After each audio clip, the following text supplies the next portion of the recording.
So, hey, we're going to talk about solving equations that involve parentheses. And whenever we want to get rid of parentheses inside of an equation, we're going to use something called the distributive property.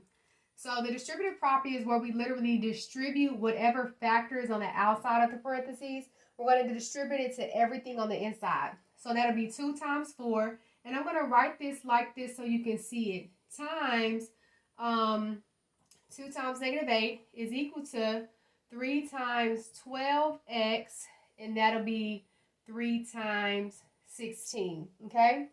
Now, this is 2 times 4x, which makes 8x. 2 times negative 8 is negative 16. 3 times 12 will be 36x, and then 3 times 16 is going to give me 54.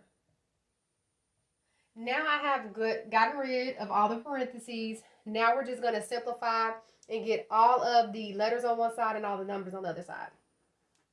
To do that, I like to put my letters on the left, but if you want to keep them positive, you'll move the smaller term first. That's going to make 0 and cancel out.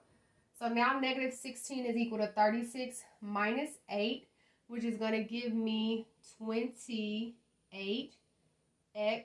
plus 54. Now we need to continue moving the numbers. So we'll minus 54 on both sides, because the only way I can move something mathematically is by applying the opposite of what you see. So I'm going to subtract 54 here. This is 2 negatives, so negative 16 and a negative 54. Now that's going to give me a total of negative 70 is equal to 28x. Still need to get this x alone by itself. Since I'm multiplying by 28, I'll do the inverse and I'll divide, and that actually gives me a 1. Divide over here by 28. Now let's go ahead and simplify 70 over 28. They're both divisible by 2, so I'm going to divide this by 2, divide this by 2, and that'll give me 35 over 14 is equal to x. Now you may say they don't have any common factors, but remember 5 times 7, 2 times 7.